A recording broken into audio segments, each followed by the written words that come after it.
ఈ కృప, దేవుని కృప మన ఎడల దేవుడు చూపిస్తూ వచ్చాడు. అందుకే మనం ఈ రోజు వరకు సజీవులుగా దేవుని ఇంటిలో మనము కూర్చోగలిగాం. ఎన్నెన్నో కీడులు, ఎన్నో అపాయాలు మన చుట్టూ తిరుగుతూ ఉన్నా వాటి వశము చేయకుండా దేవుడు మనల్ని కాపాడాడు. అందుకే దేవునికి మనం ఎంతైనా వందనస్తులమై ప్రభువును మనం ఆరాధించవలసిన అవసరం ఉంది. అందుకే దేవుని కొరకు దేవుణ్ణి ఆరాధించడానికి కొరకాయ ఒక మాటను మనం ధ్యానం చేస్తాం. ఏంటి ఆ మాట అంటే, జాగ్రత్తగా ఈ మాటను మీరు పట్టుకోండి. వాస్తవంగా ఒక మనిషి, ఒక భక్తుడు రాసిన మాట, ఒక భక్తుడు రాశాడు. ఏమని రాశాడంటే ఆ భక్తుడు, నేను దేవుణ్ణి నమ్ముకున్నాను, దేవుణ్ణి ఆరాధన చేస్తున్నాను, నాకంటే దేవుణ్ణి నమ్ముకొని వాడే బాగున్నాడు, దేవుని మందిరానికి రానివాడే సుఖంగా ఉన్నాడు, దేవుని మందిరానికి రానివాడే వాడు చాలా వర్ధిల్లుతున్నాడు, వాడు చూస్తే చాలా రోజు రోజుకి డెవలప్ అయిపోతున్నాడు వాడు. నేను చూస్తేనేమో ఇబ్బందులు ఉన్నాయి, అనారోగ్యాలు ఉన్నాయి, బాధలు ఉన్నాయి నాకు. కాబట్టి ఇప్పుడు నాకంటే వాడే బెటర్గా ఉన్నాడు కదా. నేను దేవుణ్ణి నమ్ముకున్నాను కానీ వాడు దేవుణ్ణి నమ్ముకోలేదు, నమ్ముకొని వాడే సుఖంగా ఉన్నాడు కదా అని ఈ మనిషిలో ఆయాసం బయలుదేరి, బాధ బయలుదేరి, ఎవరిలో? ఆ భక్తుల్లో బాధ బయలుదేరి బాధపడుతూ ఏంటి ప్రభువా, నేను నమ్ముకున్నాను, నువ్వు నాకు దేవుడుగా ఉన్నావు, కానీ వాడు చూడు దేవుడు నమ్ముకోలేదు, నువ్వంటే తెలియదు. ఇంకో మాట ఏంటో తెలుసా, వాళ్ళు దేవుడు అంటే భయపడరు, దేవుడికి అసలు తెలివి ఉందా అనుకుంటారు. ఏమనుకుంటారు? దేవుడికి తెలివి ఉందా అంటారంటారు. ఎవరో దేవుడిని నమ్ముకునే వాళ్ళు, దేవుడి భయం ఉండదు కాబట్టి దేవుడికి తెలివి ఉందా అంటారు. ఒక ఉదాహరణ నేను మీకు చెప్తాను. దేవుడికి తెలివి ఉందా? ఒక వ్యక్తి ఒక బాటసారి ప్రయాణం చేసుకుంటూ వెళ్ళిపోతున్నాడు. వెళ్ళిపోతూ ఉండగా ఈ ఎండ వేడిని వల్ల బాగా ఎండ దెబ్బ తగిలిందేమో వాడికి అనిపించింది, ఈ ఎండలో మనం ప్రయాణం చేయడం కంటే ఒక చెట్టు కింద కూర్చొని కొద్దిసేపు రెస్ట్ తీసుకుని సేద తీరిన తర్వాత అప్పుడు వెళ్తే బాగుండని మర్రి చెట్టు కింద కూర్చున్నాడు. ఏ చెట్టు కింద? మర్రి చెట్టు కింద కూర్చున్నాడు. మర్రి చెట్టు కింద కూర్చున్న తర్వాత వాడికి ఆ చల్లటి నీడకి, ఆ చల్ల గాలికి నిద్ర పట్టేస్తుంది. నిద్ర పట్టిన కొద్దిసేపటికి మంచి నిద్రలో ఉండగా ఒక రావి కాయ ఊడి వాడు ముక్కు మీద పడింది. అక్కడ ముక్కు మీద పడంగానే ఎత్తుగా ఉంటుంది కదా రావి చెట్టు, ఆ కాయ పడి ఎప్పుడైతే ముక్కు మీద పడిందో చురుకుమనగానే మెలుగు వచ్చి లేచాడు. లేచిన తర్వాత ఆ కాయ పడిన దాన్ని చూసి దేవుడికి బుర్ర లేదు, దేవుడికి తెలివి లేదు. ఎందుకంటే చిన్న చెట్లకేమో పెద్ద కాయలు, పెద్ద చెట్లకేమో ఏ కాయలు? చిన్న కాయలు. రావి చెట్టు పెద్ద చిన్న ఏ కాయలు? ఎంత ఉంటే కాయలు? చిన్న కాయలు. ఇప్పుడు గుమ్మడి పాదు ఉంది, ఆ గుమ్మడి పాదుకి వచ్చే కాయ ఎంత పెద్దది? చాలా. అందుకనే అనుకున్నాడు, చిన్న చెట్టుకేమో పెద్ద కాయలు పెట్టాడు, పెద్ద చెట్టుకేమో చిన్న కాయలు పెట్టాడు, దేవుడు తెలివి తక్కువ అనుకున్నాడు. అనుకోగానే ఇంకొక కాయ పడిందంట రాను. ఎక్కడ? చెవు మీద పడగానే ఇంకా చురుక్కుమందంట. అప్పుడు వాడికి లైట్ వెలిగింది. ఏమని? రావి చెట్టుకి గుమ్మడికాయంత కాయ పెడితే అది నా ముక్కు మీద పెడితే ఏమైపోయింది? ముక్కు పచ్చడైపోయింది, అయిపోయేది కదా. అదే చెవు మీద పడితే చెవి ఏమైపోయింది? మొత్తం అంతా తిరిగిపోయింది చెవు. అందుకని ఏ చెట్టుకి ఏ కాయ పెట్టాలో ఎవరికి తెలుసు? దేవుడికి తెలివి ఉందా లేదా? తెలివి. దేవుడికి చాలా తెలివి. అంత తెలివి కలిగిన ఆయన జ్ఞానం కలిగిన వాడు. ఆయన జ్ఞానాన్ని ఎవరు లెక్కేస్తారు? అందుకని ఆయన జ్ఞానమునకు మితి లేదు అంట. ఏం లేదంట? మితి లేదంట. మన ప్రభు యొక్క జ్ఞానమునకు ఏమి లేదు? మితి లేదు. అందుకే ఒక భక్తుడు పాట రాశాడు. ఏం పాట తెలుసా? అతను రాసిన పాట చాలా అద్భుతమైన పాట. పాట ఏంటంటే, ప్రభువు గొప్పవాడును, అధిక శక్తి సంపన్నుడు, ప్రభువు గొప్పవాడును, అధిక శక్తి సంపన్నుడు, జ్ఞానమునకు ఆయనే మితియులేని వాడు.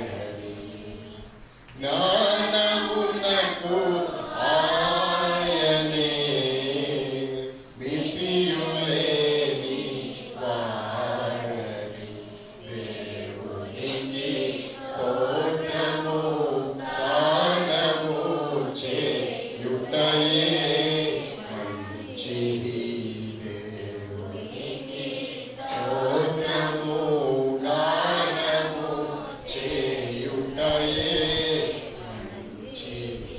కాబట్టి మన ప్రభువుకి జ్ఞానమునకు ఏం లేదు, కొరత లేదు, మితి లేదు, పరిమితి అంటూ లేదు.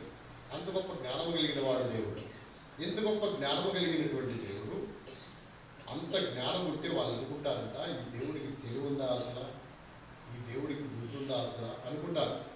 అయితే ఇలా ఆయన బాధపడతా, ఇవన్నీ చెప్పుకొని బాధపడతా దేవుని మందిరానికి వెళ్ళాడట. ఎక్కడికి వెళ్ళాడు? దేవుని మందిరానికి వెళ్ళి దేవుని మందిరంలో కూర్చొని అసలు ఏంటి దీని సంగతి, నా పరిస్థితి ఏంటి, వాళ్ళ పరిస్థితి ఏంటి అని ఆలోచన చేస్తే అతనికి కొన్ని ఆలోచనలు వచ్చినాయి. దేవుడు కొంత ఆలోచన ఇచ్చాడు. ఇచ్చిన తర్వాత అన్నాడు, రే నువ్వు బాధపడబాక, వాళ్ళు వర్ధిల్లుతున్నారని, వాళ్ళకి కష్టాలు లేవని, వాళ్ళు బాగున్నారని, వాళ్ళు సుఖంగా ఉన్నారని, నీకేదో కష్టాలు బాధలు ఉన్నాయని నువ్వేం బాధపడబాక. ఎన్ని కష్టాలున్నా వాళ్ళ జీవితంలో సుఖం ఉండదు, నెమ్మది ఉండదు, దేవుడున్నాడనే ధైర్యం వాళ్ళకి ఉండదు, వాళ్ళకి నిరీక్షణ ఉండదు. నీకు నిరీక్షణ ఉంది, నేనున్నాను కదా నీకు. వాళ్ళకి ఎవరున్నా లేకపోయినా నీకెవరున్నారు, నేనున్నాను కదా అన్నాడంట. ఎవరో దేవుడు. అప్పుడు ఆయనకు తృప్తి కలిగింది. ఎవరికి? ఆ భక్తుడు. ఆ భక్తుడు ఎవరో కాదు, ఆసాపు. 73వ కీర్తన రండి. 73వ కీర్తన 73వ కీర్తన 25వ వచనం. Psalm 73:25. 73వ కీర్తన 25వ వచనం. ఆకాశమందు నీవు తప్ప నాకెవరున్నారు, నీవు నాకుండగా లోకములో నుండి ఏది నాకు అక్కరా లేదు. ఒకసారి బైబిల్ గ్రంథాన్ని అందరూ తెరిచి మాటలు కలిసి చదువుదాం, బిగ్గరగా చదువుదాం. 25వ వచనం, 73వ కీర్తన 25వ వచనం. ఆకాశమందు నీవు తప్ప నాకెవరున్నారు, నీవు నాకుండగా లోకములో నుండి ఏది నా వెనక చెప్పండి. ఆకాశమందు నీవు తప్ప నాకెవరున్నారు, నీవు నాకుండగా ఈ లోకములోనిది ఏది నాకు అక్కర్లేదు. ఎంత మంచి మాట చెప్పాడు తెలుసా? ఆకాశమందు నీవు తప్ప నాకెవరున్నారు, నువ్వు నాకున్నావు, నువ్వు నాకుండగా ఈ లోకములోనిది ఏది నాకు. ఈరోజు మన జీవితాల్లో ఆసాపు మాటలే జ్ఞాపకం చేసుకొని ఆరాధనలో ప్రవేశం. ఏమిటి ఆసాపు మాట? నీవు నాకు ఉండగా దేవుడు మనకు ఉన్నాడా లేదా? ఈ దేవుడు నీకు దేవుడేనా? ఒకవేళ ఈ దేవుడు నీకు దేవుడు కాకపోతే నీ జీవితంలో గొప్ప ఆదరణ, గొప్ప సంతోషాన్ని నువ్వు కోల్పోతున్నావు. కాబట్టి ఈ దేవుడిని నీ దేవుడిగా కలిగి ఉంటే గొప్ప సంతోషము, గొప్ప తృప్తి నీ జీవితంలో ఉంటుంది. లోకంలో వాడికి ఏది లేకపోయినా, ఏది ఉన్నా, ఎంత ఉన్నా తృప్తి ఉండదు. క్రైస్తవుడికి ఏముండదో తెలుసా? తృప్తి ఉంటుంది. ఏముంటుంది? ఎందుకో తెలుసా? ఇది నాకు ఇచ్చాడు దేవుడు, ఇది నాకు ఇచ్చాడు. కష్టపడుకునేది నువ్వే, కానీ ఆ కష్టార్జితం వృధా కాకుండా అది నీకు ఇచ్చాడు దేవుడు. కాబట్టి ఇది దేవుడు నాకు ఇచ్చాడు అనే తృప్తి ఉంటుంది. లోకస్తుడికి మనకున్న తేడా అదే. వారికి తృప్తి ఉండదు, మనకేముంటుంది? తృప్తి. కాబట్టి ఈ తృప్తి మనకు ఉంటుంది. ఈ మనుషుడు కూడా ఏమంటాడు తెలుసా? నీవు నాకు ఉండగా, ఏముండగా? ఆకాశమందు నువ్వు తప్ప నాకు ఇంకెవరు, నీవు నాకు ఉండగా. మన ధ్యానం ఏంటి తెలుసా? నీవు నాకు ఉండగా. ఏంటి? నీవు నాకు ఉండగా. ఉండగా అంటే ఏంటి? ఉండగా అంటే ఏంటి? ఉండగా అంటే అర్థం ఏంటి అంటే, అన్నం మెతుకులన్నీ ముద్ద చేస్తే అది ఒక ఉండ అవుతుంది. ఆ ఉండేనా? ఆ ఉండేనా? మరమరాలన్నీ చేసి ఒక ఉండ చేస్తే ఉండవుతుంది. ఆ ఉండేనా? ఆ ఉండ కాదు మనం మాట్లాడుతుంది. ఏముందంటే నీవు నాకు ఉండగా అంటే అర్థము, నీవు నాతో ఉన్నావు కాబట్టి. దేవుడు మనతో ఉన్నాడు కనుక, దేవుడు మనతో ఉన్నాడు కనుక, దేవుడు ఉన్నాడు. ఎవరుగా ఉన్నాడు, ఏమై ఉన్నాడు అనే విషయాలు ఎక్కడికి వెళ్ళొద్దు, ఎవరెవరి దగ్గరికి వెళ్ళొద్దు. ఆసాపులో నుండే, ఆసాపు రాసిన కీర్తనలో నుండే 5 విషయాలు ఈరోజు మనం చూద్దాం. ఆసాపులో నుండే 5 విషయాలు. మొట్టమొదటి విషయం, నీవు నాకుండగా. ఎలా ఉండగా, ఏమై ఉండగా? రండి. 73వ కీర్తన 1వ వచనాన్ని చదవండి. ఇశ్రాయేలు ఎడల శుద్ధ హృదయుల ఎడల నిశ్చయముగా దయాళుడై ఉన్నాడు. నీవు నాకుండగా ఎలా ఉండగా? దయాళుడై ఉండగా. దేవుడు మనకు ఎవరై ఉన్నాడు? దయాళుడు అంటే దయగలవాడు. ఈ లోకములో దయ ఎవరికి ఉంది చెప్పండి? ఈ లోకములో దయ ఎవరికి ఉంది? నేననే మాట దయగలిగిన వాళ్ళు ఉంటారు. ఎవరైనా యాక్సిడెంట్కి గురైపోయి కాళ్ళు చేతులు దెబ్బలు తగిలితే వెళ్ళిపోయి వాళ్ళని పిలిచి ఆటోలు లేకపోతే అంబులెన్స్ ఏమైనా వాళ్ళు పిలిచి తీసుకెళ్ళి దయ చూపిస్తాం. ఈ దయ ఎప్పుడు చూపిస్తామా? ఎప్పుడు చూపిస్తామా? ఎప్పుడు దయ చూపించేది ఒకడే, ఆయనే. ఎవరైనా యేసుక్రీస్తు. ఎలాగూ దయ చూపిస్తాడు? దయాళుడు అంటే దయగలవాడు. బైబిల్ గ్రంథంలో ఒక మాట రాయబడింది. 30వ కీర్తన 5వ వచనంలో దేవుడు ఎంత దయగలవాడు రాయబడింది. 30వ కీర్తన 5వ వచనం. ఆయన కోపము నిమిషమాత్రముండును, ఆయన దయ ఆయుష్కాలమంతయు నిలుచును. సాయంకాలం ఏడుపు వచ్చి చాలు. ఆయన దయ ఎంతకాలం? ఆయుష్కాలమంతయు. దేవుడి దయ ఆయుష్కాలం ఉంటుందండి. దేవుడు దయ చూపితే ఆయుష్కాలం చూపిస్తాడండి. కొద్దిసేపు చూపించి కొద్దిసేపు వదిలిపెట్టాడండి. దేవుడు దయ చూపే దేవుడు. ఇక్కడ ఒక విషయాన్ని నేను చెప్తాను. దేవుడు దయగలవాడనుకో, దేవుని మాటలు కూడా ఎలాంటివి? దయగల మాటలు. దేవుడి మాటలు ఎలాంటివి? దయగల మాటలు. ఎందుకని దయగల మాటలు? దేవుడి మాటలు ఎందుకని దయగల మాటలు? ఆయన హృదయంలో దయ ఉంది. ఆయన పెదవుల మీద ఏముంది? దయారసము. ఏముంది? హృదయంలో ఏముంది? దయ ఉంది. దేవుని హృదయం నిండా దయ. ఆయన పెదవుల మీద ఏముంది? దయారసం. అందుకే ఆయన మాటలు ఎలాంటివి? దయ. ఆయన పనులు దయగలవి, ఆయన మాటలు దయగలిగినవి. ఇప్పుడు దయగల మాటలు దేవుడు కలిగిన వాడు. దయాళుడు అని చెప్పాం కదా. ఇప్పుడు దయగల మాటలు కలిగిన వాడు దేవుడు. ఆయన మాటలు, ఆయన పనులు దయగలిగినవి. ఎంత దయగలిగినవో, ఎలాంటి దయగలవాడు ఒక విషయాన్ని బైబిల్లో నుండి నేను మీకు చూపిస్తాను. దేవుడు ఎంత దయగలవాడు. శాంతమ్మక్క, నువ్వు నిద్రపోతే ఎట్లాక? నాకు తెలుసు నువ్వు ఇక్కడ నుండి మాల్దీవులు వెళ్ళిపోతున్నావేమో. మాల్దీవులు కొడుకు దగ్గరికి వెళ్ళవాగా, ఇక్కడే ఉండు.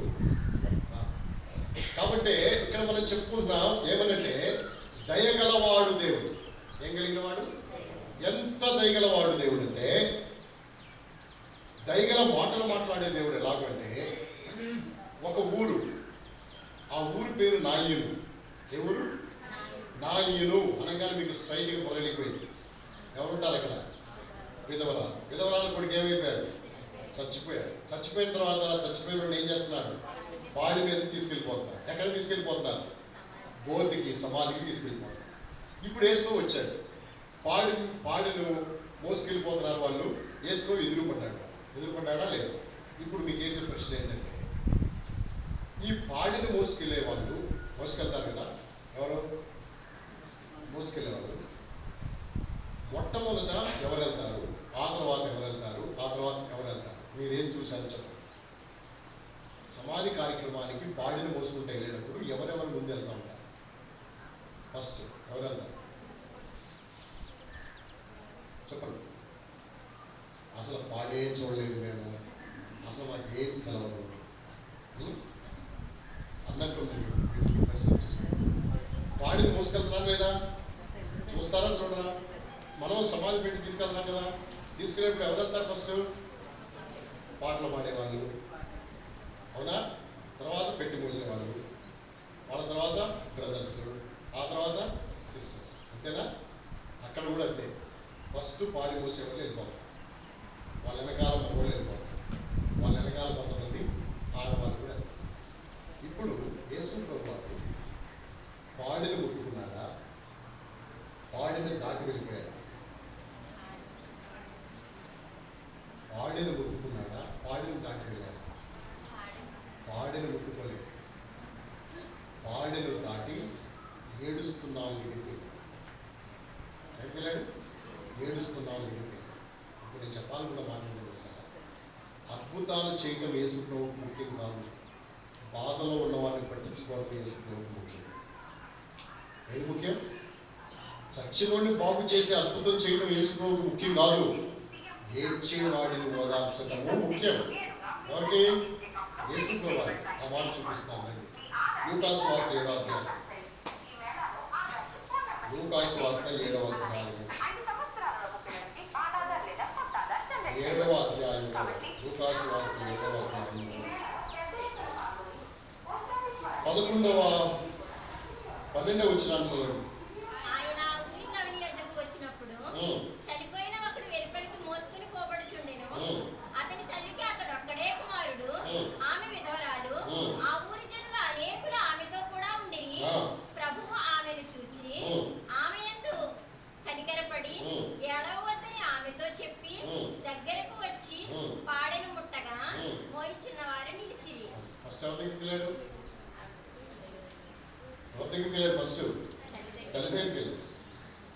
తల్లి దగ్గరకు వెళ్ళి ఏడవద్దు అని చెప్పి అప్పుడు మళ్ళీ దగ్గరకు వచ్చి ఏముంటాడు అంటే నేను చెప్తాను చూడండి. ఇది పాడిని మోసేవాళ్ళు, ఇక్కడ మగవాడు, ఇది పాడి, ఇక్కడ మగవాడు, ఇక్కడ ఆడవాడు. ఈ పాడిని దాటి మగవాళ్ళను దాటి ఆమె ఏడుస్తుంటే ఆమె దగ్గరకు వచ్చి ఆమెను ఓదార్చి ఏడవద్దని చెప్పి మళ్ళీ యూటర్న్ తీసుకొని ఏడవచ్చాడు, పాడి. ఇప్పుడు యేసుప్రభువుకి ఎవరు ముఖ్యం? అద్భుతాలు చేయడం ముఖ్యమా? బాధలో ఉన్నవాడిని పట్టించుకోవడం ముఖ్యమా? బాధలో ఉన్నవాడిని పట్టించుకోవడం ముఖ్యం. బాధలో ఉన్నవాడంటే ఆయనకి చాలా చాలా శ్రద్ధ. నువ్వు బాధలో ఉంటే ఉన్నావు, ఏడిస్తే ఏడుగులని వదిలిపెట్టి వెళ్ళిపోడు. తల్లి ఏం చేస్తుందో వచ్చి వాడు ఏడుస్తుంటే ఓదార్స్తుంది. బాగా ఏడుస్తుంటే నువ్వే ఏడ్చుకుని ఊరుకోరా అని అక్కడ పక్కన పనిచేస్తావు. కానీ దేవుడు అలా కాదు. ఏడుస్తూ ఉన్న వాళ్ళంటే ఊరుకోడు.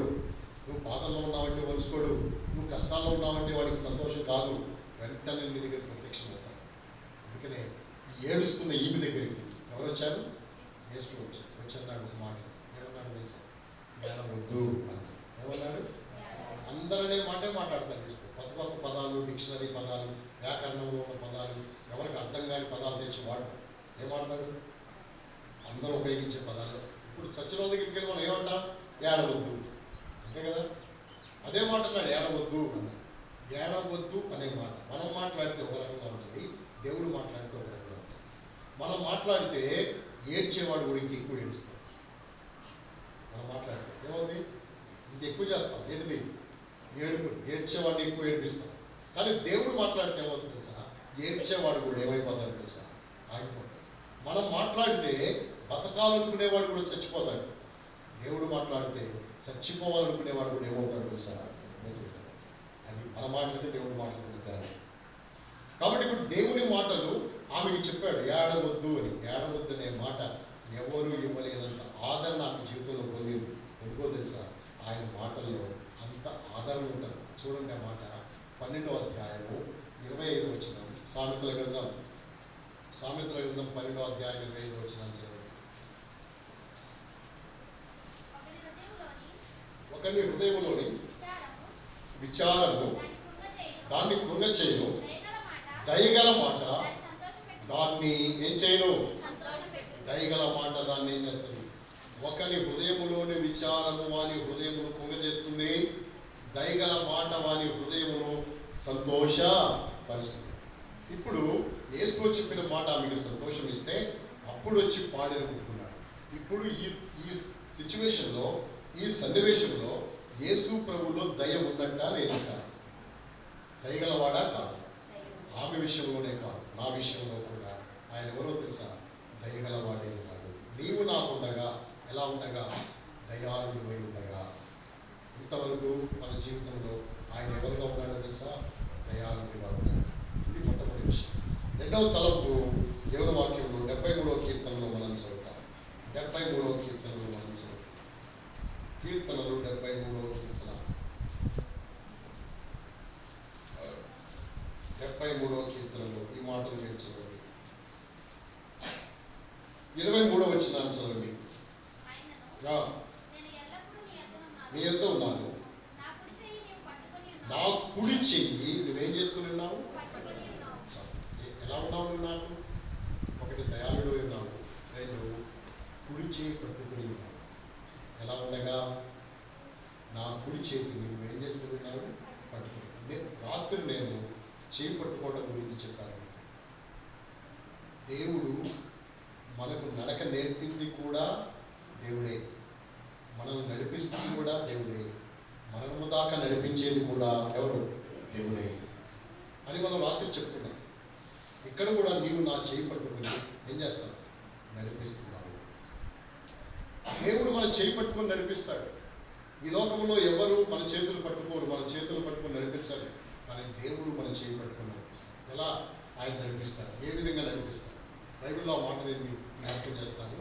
41వ కీర్తన, యెషయా గ్రంథం 41, యెషయా గ్రంథము 41, యెషయా గ్రంథం 41 13 41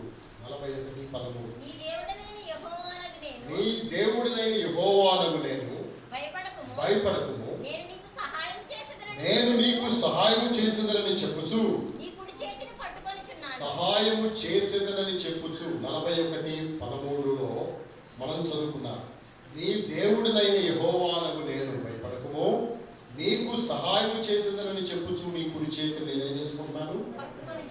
ఏం పట్టుకుంటున్నాడు? కుడి చేతి. ఒక దైవజనుడు తాను చాలా మారుమూల గ్రామంలో సేవ చేయడానికి వెళ్తాడు. ఈ గ్రామంలో మారుమూల గ్రామం, సరైన రోడ్లు ఉండవు.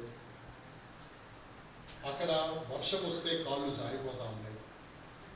మధ్యలో ఒక గుహలో గుండా వెళ్ళాలి. ఆయన గుహ దాటిన తర్వాత ఊరు వస్తుంది. ఆ ఊరిలోకి వెళ్ళి ప్రార్థన చేసి వాక్యం చెప్పి చీకటి పడిపోయిన వాళ్ళందరికీ ప్రార్థన చేసి వస్తారు.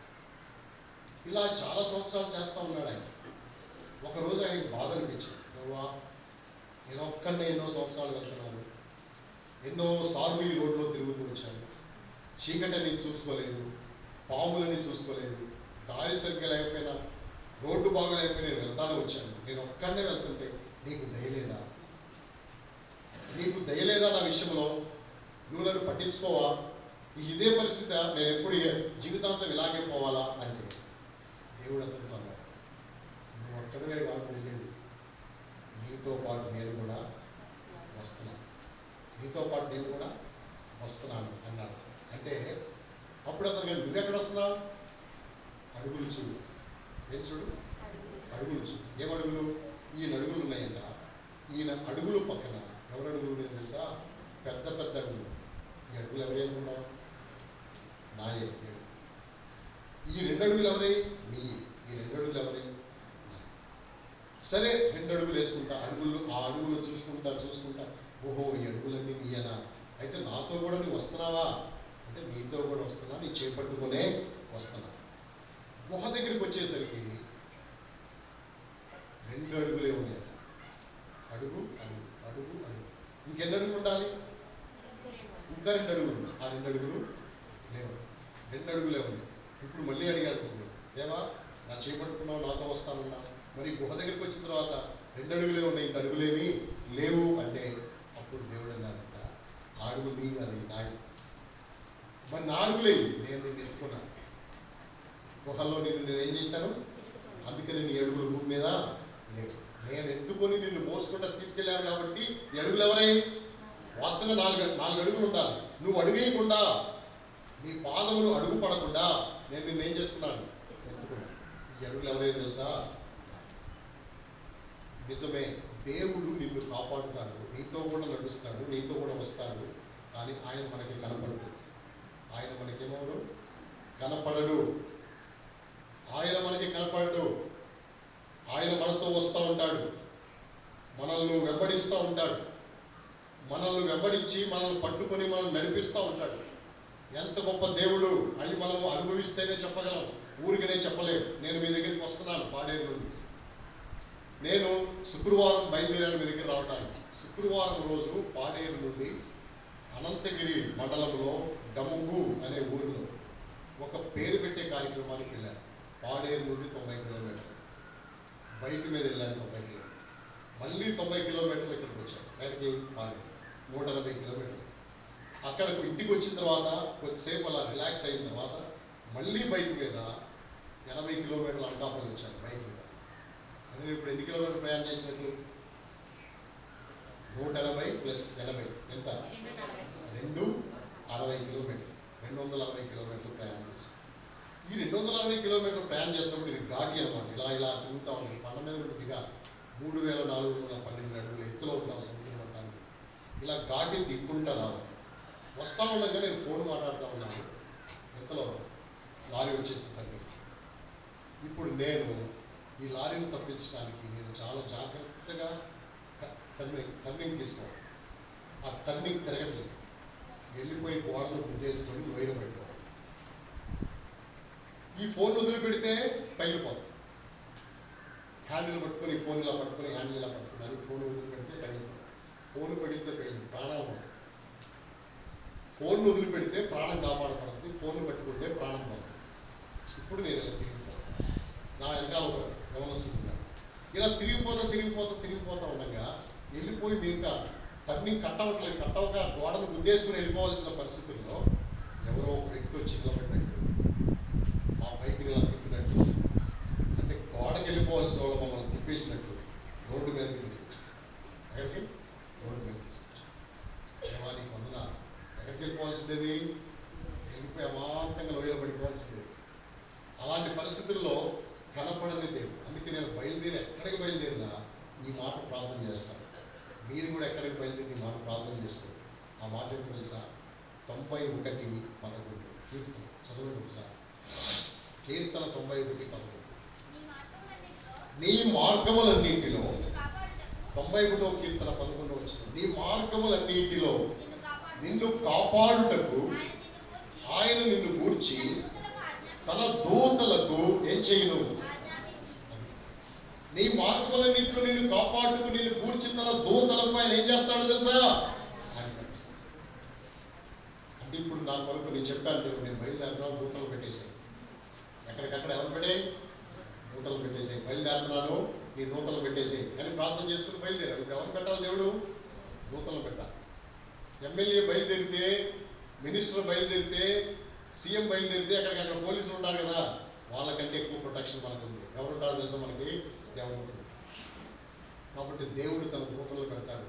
దేవుడు తన దూతలు పెట్టి మనల్ని కాపాడతాడు. అందుకనే దేవుని దూతలు మనతో ఉంటారని మనం ఏం చేయాలో విశ్వాసంతో ముందుకు పోవాల్సిన అవసరం.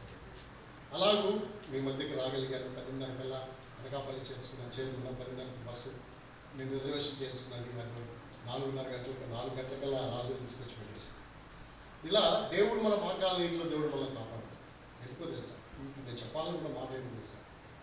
నీ కుడి చేతిని పట్టుకుని వాడను దేవుడు మనకి ఏమై ఉన్నాడు తెలుసా? నా చెయ్యి పట్టుకుని ఉన్నావు, దయాళుడివై ఉన్నావు. నా కుడి చేతిని ఏం చేసి ఉన్నావు? పట్టుకుని. మూడో విషయం దేవుడు వాక్యంలో నుండి మూడో విషయాన్ని కూడా మనం చదువుతాం. రండి, కీర్తన గ్రంథము 73వ కీర్తన. 73వ కీర్తనలో ఈ మాటలు మీరు చదవండి. 73వ కీర్తనలో 26వ వచనాన్ని చదవండి. నా శరీరము నా హృదయము క్షీణించిపోయినను దేవుడు నిత్యము ఏమై ఉన్నాడు? ఆశ్రయ దుర్గమై ఉన్నాడు, స్వాస్థ్యమై ఉన్నాడు. రెండు మాట్లాడుతున్నాడు. ఒకటి, దయాళుడై ఉన్నాడు. 2, కుడి చేతిని పట్టుకొని ఉన్నాడు. 3, ఆశ్రయ దుర్గమును స్వాస్థ్యమై ఉన్నాడు. ఇక్కడ ఆసాపు రాసిన మాట, అందరు రాసిన మాటలకు ఆసాపు రాసిన మాట చాలా ప్రత్యేకమైన మాట. దావీదు రాశాడు, కోరవ కుమారుడు రాశాడు, వీళ్ళందరూ రాశారు. ఏమని రాశారంటే, దేవుడు నాకు ఆశ్రయమును దుర్గమునై ఉన్నాడు నాకు అన్నాడు. ఆసాపు ఏమంటాడు తెలుసా? నా హృదయానికి. దేనికి చదువు. నా శరీరము నిత్యము నా హృదయమునకు. నా హృదయమునకు దేనికి? నా హృదయానికి. నాకు అన్నాడు ఎవరు? కోరవ కుమారుడు. దేవుడు నాకు ఆశ్రయమును దుర్గమునై ఉన్నాడు, ఆపత్కాలంలో ఆయన నమ్ముకున్నదైనా నాకు అన్నాడు. ఈయనేమన్నాడు తెలుసా? హృదయానికి. నాకు ఆశ్రయ దుర్గం అన్నారు వాళ్ళు, ఈయనన్నాడు నా హృదయానికి. అంటే నాకు కంటే కూడా ఏది వాస్తవమైందంటే హృదయానికి. ఎందుకో తెలుసా? మనకు వచ్చిన సమస్యలన్నీ, బాధలన్నీ ఎక్కడ నుండి బయలుదేరుతాయి? ఎక్కడ నుండి బయలుదేరుతాయి? హృదయం నుండే బయలుదేరుతాయి. కలవరం ఎక్కడ నుండి బయలుదేరుతాయి? దుఃఖం ఎక్కడ నుండి బయలుదేరుతాయి? బాధలు ఎక్కడి నుండి పుట్టుకొస్తాయి? అందుకనే ఆయన ఆశ్రయదుర్గంగా ఉండాల్సింది దేనికి? దేనికి ఉంటే మొత్తం బాడీ అంతా ప్రొటెక్షన్ అయిపోయింది. అది గుర్తించాడు ఆసాపు. అందుకనే అన్నాడు, నా హృదయం నీవు ఏమై ఉన్నావు? ఆశ్రయం, స్వాస్థ్యము అన్నాడు. స్వాస్థ్యం అంటే ఆస్తి. స్వాస్థ్యం అంటే ఏంటి? అంటే వాళ్ళకు ఆస్తి ఉంది, కానీ నా ఆస్తి నీవు. దేవుణ్ణి నమ్ముకున్న వాడికి వాళ్ళంత ఆస్తి ఉంది, దేవుణ్ణి నమ్ముకున్న వాడికి ఆస్తి లేదు. కానీ మన ఆస్తి ఎవరు? దేవుడు. నా ఆస్తి, నా స్వాస్థ్యము నీవే. ఆయనే మన స్వాస్థ్యము. కాబట్టి ఆయనే మన ఆస్తి, మన సంపద ఆయనే. మనము నమ్మకంగా యథార్థంగా దేవుని కొరకు జీవిస్తే డెఫినెట్లీ ఒక దినాన నిన్ను ఒక స్థానంలో దేవుడు ఉంచుతాడు. కాబట్టి మన ఆస్తి ఆయన. అందుకని వీళ్ళు అన్నారు, నా హృదయంలో కలిగే అలజడులు, కలవరాలు, నా హృదయంలో వచ్చే బాధలు, దుఃఖము, వీటన్నిటికీ నువ్వు నాకేమైనావు? ఆశ్రయం. దుర్గం అంటే ఏంటో తెలుసా? దాక్కునే స్థలం. దుర్గం అంటే ఏంటి? దాగుకునే స్థలం. బైబిల్లో ఆ మాట చూపిస్తాను. 18 సామెతల గ్రంథం 10వ వచనం. సామెతల గ్రంథము 18వ అధ్యాయము 10వ వచనాన్ని చూడండి. 18వ అధ్యాయం 10వ వచనాన్ని చూడండి. యెహోవా నామము బలమైన దుర్గము, నీతిమంతుడు అందులోనికి పరిగెత్తి సురక్షితంగా. యెహోవా నామము బలమైన, నీతిమంతుడు పరిగెత్తి అందులో సురక్షితంగా దాక్కుంటాడు. కాబట్టి నీతిమంతుడు పోయే స్థలము దుర్గము, అంటే దాక్కునే స్థలం. నీతిమంతులకు సురక్షితంగా ఉంచేస్తాడు. కాబట్టి మన జీవితంలో కష్టాలు వచ్చినా, శ్రమలు వచ్చినా, బాధలు వచ్చినా దేవుడు మనల్ని ఎలా ఉంచుతాడో తెలుసా? సురక్షితంగా ఉంచుతాడు. ఎక్కడ? ఆయన దుర్గము. కాబట్టి మూడవదిగా ఆయన మనకు ఎలా ఉన్నాడు? ఆశ్రయ దుర్గమును స్వాస్థ్యమై ఉన్నాడు. ఇది మూడవ తరం. నాలుగవదిగా ఆయన ఏమై ఉన్నాడు? 74వ కీర్తన 12వ వచనం. 74వ కీర్తన 12వ వచనం. పురాతన కాలం మొదలుకొని దేవుడు నాకు ఏమై ఉన్నాడు? దేవుడు నా రాజై ఉన్నాడు. మహారక్షణ కలగ చేయవాడు నాకేమై ఉన్నాడు? దేవుడు నాలుగోదిగా రాజై ఉన్నాడు. ఏమై ఉన్నాడు? నా రాజు ఆయన. దేవుడు మనకు రాజు. నీ జీవితానికి రాజుగా ఉన్నాడు. ఇంకా ఆయన రాజ్యంలో నువ్వు రాగలిగినావా? ఆయన బిడ్డగా నువ్వు చేయబడ్డావా? అయితే ఆయన నీకు రాజుగా ఉంటాడు. మనకి ఎప్పుడూ కూడా ఆయన ఎవరై ఉండాలో తెలుసా? రాజై.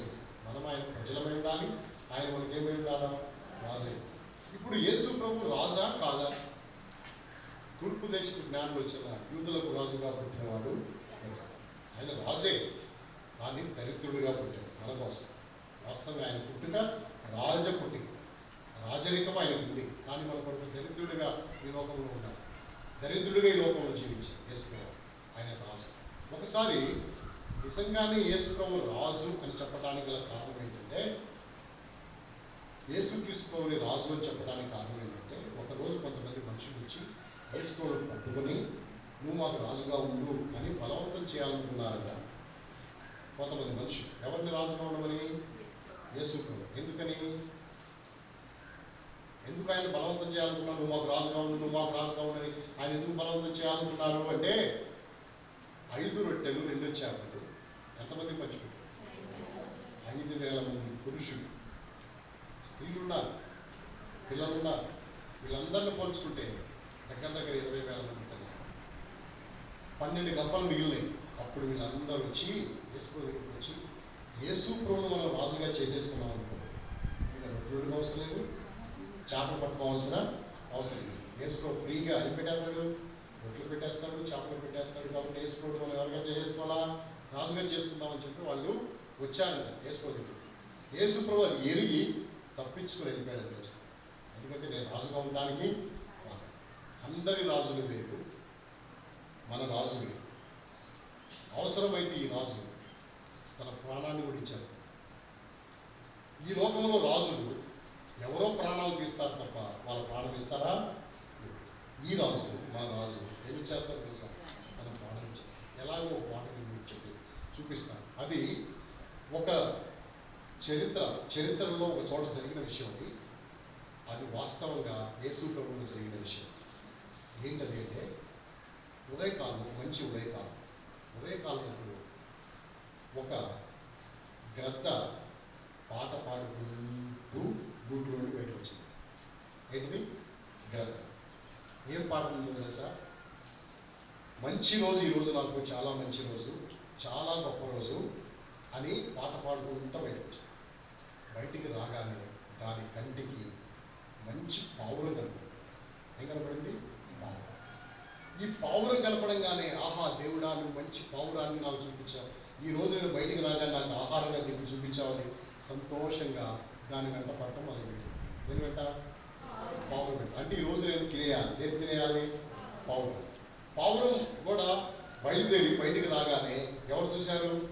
పావురము తన వెనకపడే గ్రద్దను చూసి, ఏంటి దేవుడా, ఈరోజు పొద్దున్నే బయటికి రాగానే ఎవడ మొహం చూశాను కానీ ఈ గద్ద నా వెనకాల పడిపోతుందని చెప్పి బాధతో ఈ గద్ద కూడా పరిగెత్తుకుంటూ రెక్కలతో వేగంగా వెళ్ళిపోతా ఉంటే ఇప్పుడు ఈ గ్రద్దకు దొరకకుండా ఈ పావులను తప్పించుకోవాలని చెట్లలో, కొమ్మలలో అటు ఇటు ఎటు తిరిగినా గ్రద్ద వేగం ఎక్కువ కనుక ఈ గద్ద ఏం చేస్తుంది? దాన్ని పట్టేస్తుంది. అయితే ఈ పావురం వేగంగా వెళ్ళిపోతా ఉండగా ఇంతలో ఒక పట్టణం, మంచి పట్టణం, ఆ పట్టణం కనపడేసరికి ఆ పట్టణం దగ్గర చూస్తే మనుషులందరూ కూర్చొని ఉన్నారు. వాళ్ళ ముందు ఒక రాజుగారి సింహాసనం మీద కూర్చొని, మనం వెళ్ళిపోయి ఈ రాజుగారి దగ్గరికి వెళ్ళిపోతాం, ఈ రాజు అయినా ఈ గ్రద్ద నుండి మనల్ని ఏం చేస్తాడు? తప్పిస్తాడు అని చెప్పి ఆ పావురం వచ్చేసి ఆ రాజు దగ్గర వాలంగానే ఈ గ్రద్ద కూడా వచ్చేసి ఇటు ప్రక్కన రాజు దగ్గర వాలేసరికి ఇప్పుడు ఈ పావురం అంటదంట, రాజా నన్ను కాపాడు, రాజా నన్ను రక్షించు, ఈ పావురం నన్ను తినేయాలి, నా వెంట పడుతుందంటే అని అంటుంటే అప్పుడు ఈ పావురం అందంట, రాజా నువ్వు అలా నాకు అన్యాయం చేయదు, నేను పొద్దున్నే లేవగానే దేవుని స్తుతించుకున్నా, నా కంటికి దేవుడు దీన్ని చూపించాడు, ఇది తింటానని నేను అనుకుని దీన్ని ఎంబడపడితే ఇది వచ్చేసి నీ దగ్గరకు వచ్చింది, నా నోటి కాడ కూడు తీయొద్దు రాజా అని. అది పౌరం ఏమంటుంది? రాజా నన్ను కాపాడు రాజా, వాడి విషయం కాకుండా నన్ను తప్పించు రాజా అంటుంది పావురం. నేను నిన్ను తినేస్తా అంటుంది ఏది? నా నోటి కాడ కూడదు. ఇప్పుడు ఈ రాజు ఎవరికి న్యాయం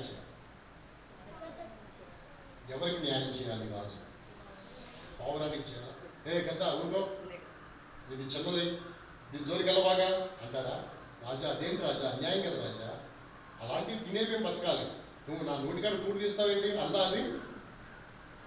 అందుకని ఏం చేయాలి అంటే అప్పుడు రాజు అన్నాడు, గ్రద్ద, పావురం, మీ ఇద్దరికి నేను చెప్పేది ఒకటే, ఈ పావురముకి ఎంత మాంసం అయితే వస్తుందో అంత మాంసం కోడిని పోషిస్తాను, అంత మాంసం ఏమిస్తాను? కోడిని పోషిస్తాను, తినేసి. లేదు నేను దాన్ని వేయించుకొని వచ్చాను, దాన్ని తింటాను. దేన్ని? పావురమే, అదే నాకు రుచిగా ఉంటుందని అనుకున్నాను, ఇది భలే మంచి రంగులో ఉంది, దీన్ని తినేయాలనిపిస్తున్నాను, కాబట్టి నేను తింటాను దీన్ని అంటే అప్పుడు రాజు అంట, కాదు అలా కాదు, ఇంకేం కావాలో కోరుకో అంటే అప్పుడు ఆ గ్రద్ద అందంట, ఆ పావురానికి సమానమైన మీ మాంసం ఇస్తే నేను పావురాన్ని వేస్తానంట. ఏమిస్తే? పావురాన్ని వేస్తాను. ఏమిస్తే?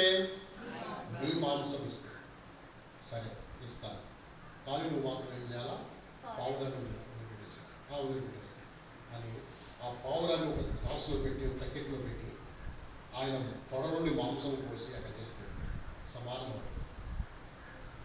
మళ్ళీ ఇంకొక మాంసం వద్ద వేస్తే సమానం అవుతుంది. అప్పుడు ఈ రాజయ్యలు కూర్చుంటే ఏమైపోయాడంట? సమానం. అప్పుడు అన్నాడంట రాజు, ఇదిగో ఆ పావురాన్ని పెట్టు, నన్ను తినేయి అన్నాడు. అంటే ఆ పావురాన్ని విడిచిపెట్టేశాడంట. అంటే ఇద్దరికి న్యాయం చేశాడు. ఎవరెవరికి? పావురానికి న్యాయం చేశాడు, గ్రద్దకి న్యాయం చేశాడు. ఎవరు న్యాయం చేసింది? రాజు. ఇప్పుడు అలాగే లోకంలో ఉన్న మన కొరకు న్యాయం చేసిన వ్యక్తి, మనము నాశనం అయిపోకుండా అపవాది మనల్ని పాడు చేయాలనుకుంటే, మింగేయాలనుకుంటే, నువ్వు అపవాది జోలికి వెళ్ళొద్దు, నా ప్రాణం పెడతాను, నీకు కావాలంటే నా ప్రాణం ఇచ్చేస్తాను, వీళ్ళ ప్రాణం తీయాలి, వీళ్ళని పాతాళంలో పంపదు, వాళ్ళ కోసం నేను రక్తం కాలుస్తాను, మన కోసం నిలువునా సిలువలో వేలాడి రక్తాన్ని చిందించిన రాజు ఎవరో తెలుసా? ఇప్పుడు నేను ఈ పావురం గురించి చెప్పినప్పుడు ఆ చక్రవర్తి ఎవరో తెలుసా? శిబి చక్రవర్తి. ఆ చక్రవర్తి ఆయన కాలంలో అలా చేశాడు. మన కాలంలో మన ప్రభు మన కొరకు శిలువ కార్యాన్ని జరిగించాడు. ఇప్పుడు పావురం కొరకు ఆయన ప్రాణాన్ని ఇచ్చినాడు, కానీ ఆ పావురం ఆ యొక్క గ్రద్ద తినలేదని తినలేదు. కానీ యేసు ప్రభు అయితే మన కోసం ఏమి చేశాడు తెలుసా? ప్రాణం ఇచ్చేది, చనిపోయాడు, సమాధి చేయడు, 3వ దినాన తిరిగి శిబి చక్రవర్తి కంటే గొప్ప చక్రవర్తి నా యేసయ్య. నీ యేసయ్య ఆ రాజు కంటే గొప్ప రాజు. అయితే నేను అడిగే ప్రశ్న ఏంటంటే, ఆయన నీకు రాజేనా? నువ్వు ఆయన బిడ్డవయ్యావా? ఆయన ప్రజగా నువ్వు చేయబడ్డావా? చేయబడితే ఆయన నీకు రాజు అవుతాడు. లేకపోతే నువ్వు ఇంకా అపవాది బిడ్డగానే ఉంటావు. అపవాది బిడ్డగా ఉండకుండా ఏ రోజైనా ఎవరు బిడ్డగా చేయబడు? దేవుడి బిడ్డగా చేయబడితే ఆయన నీకు కూడా ఎవరుగా ఉంటాడో తెలుసా? రాజుగా ఉంటాడు. అందుకనే దేవుని వాక్యంలో ఆశాపన్నాడు, నీవు నాకు ఏమై ఉన్నావు? రాజుగా ఉన్నావు. 4 విషయాలు చెప్పారు. 1, దయాళుడు అయినా. 2, నా కుడి చేయి పట్టుకుని ఉన్నావు. 3, నా హృదయమునకు ఆశ్రయ దుర్గముగా స్వాస్థ్యముగా ఉన్నావు. 4, రాజుగా ఉన్నావు. నీవు నాకు రాజు ఉన్నావు, నా పోషకుడివి. నువ్వు రాజుగా ఉన్నావు, నాకు న్యాయం చేసేవాడు. 5, ఏమై ఉన్నావు? 75వ కీర్తన మొదటి వచ్చిన, దేవా మేము నీకు కృతజ్ఞతాస్తుతులు చెల్లించున్నాము, నీవు సమీపంగా ఉన్నావని కృతజ్ఞతాస్తుతులు చెల్లించుచున్నాము. చాలు. మేము నీకు కృతజ్ఞతాస్తుతులు చెల్లించున్నాము, నీవు ఎలా ఉన్నావని? సమీపంగా ఉన్నావని. చాలు. 5వదిగా దేవుడు అంటే ఎలా ఉన్నాడు? నీకు నాకు మనందరికీ దగ్గర చుట్టాలు, సమీప బంధువులు అంటారు. మనము అప్పుల్లోకి వెళ్ళిపోతే, మనకు ఇబ్బందులు వస్తే ఈ సమీప బంధువులు ఏమైపోతారు తెలుసా? దూరం బంధువుల కంటే దూరం అయిపోతారు. సమీప బంధువులు అనేవాళ్ళు ఎంత దూరం వెళ్ళిపోతారో. సమీప బంధువులు ఉండరు ఇంకా మనకి. కానీ నీ కష్టముల్లో, నీ సమస్యల్లో నువ్వు ప్రార్థించినప్పుడల్లా ఈ దేవుడు నీకు ఎలా ఉన్నాడో తెలుసా? సమీపంగా. ఎప్పుడు సమీపంగా వస్తాడో తెలుసా? ద్వితీయోపదేశకాండం 4వ అధ్యాయం 7వ వచనం. ద్వితీయోపదేశకాండం 4వ అధ్యాయం 7వ వచనం చదవండి.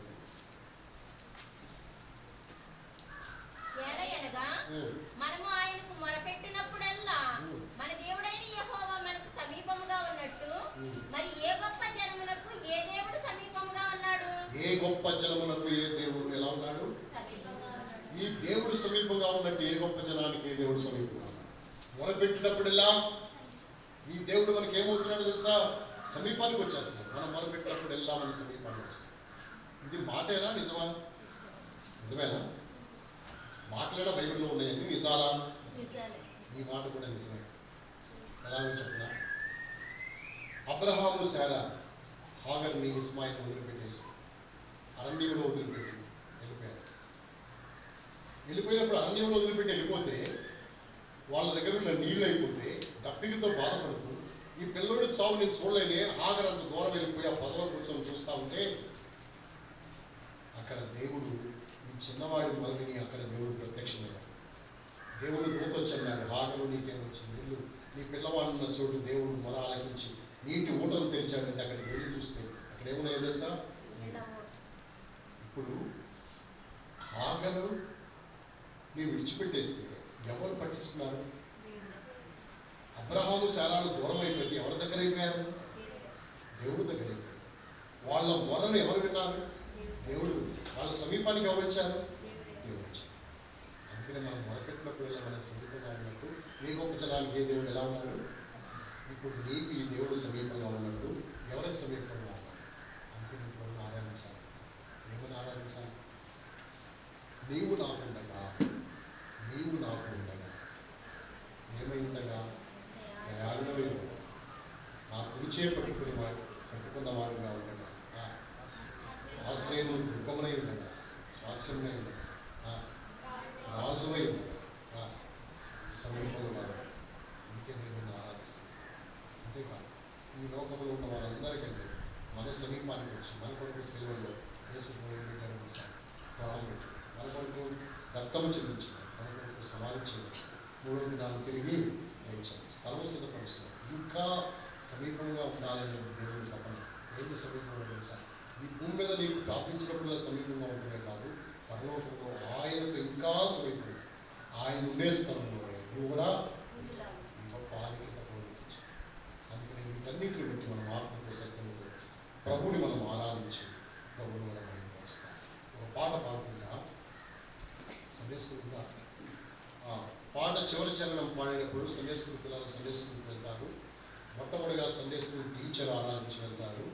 ఆ తర్వాత మిగిలిన మనము ఒక సహోదరుడు ఒక సహోదరి ప్రభుని ఆరాధించి ప్రభుని కనపరుస్తాం. పాట సంఖ్య 6. కొత్తగా చేర్చిన పాటల్లోనే 6వ పాట పాడతాం. కొత్తగా చేర్చిన పాటల్లోనే 6వ పాట పాడుతున్నాం.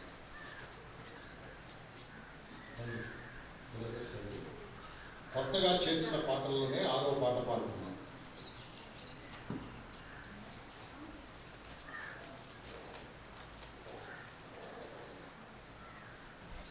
లేచి నిలబడి పాడుతుందా? ఆ సమయంలో చివరి చరణం పాడేటప్పుడు సండే స్కూల్ పిల్లలు సండే స్కూల్కి వెళ్ళాలి. మొట్టమొదటిగా సండే స్కూల్ టీచర్ ఆరాధించి వెళ్తారు. ఆ తర్వాత మనము ఒక సహోదరుడు ఒక సహోదరి ప్రభువుని ఆరాధించి ప్రభువుని ఆరాధిస్తాం.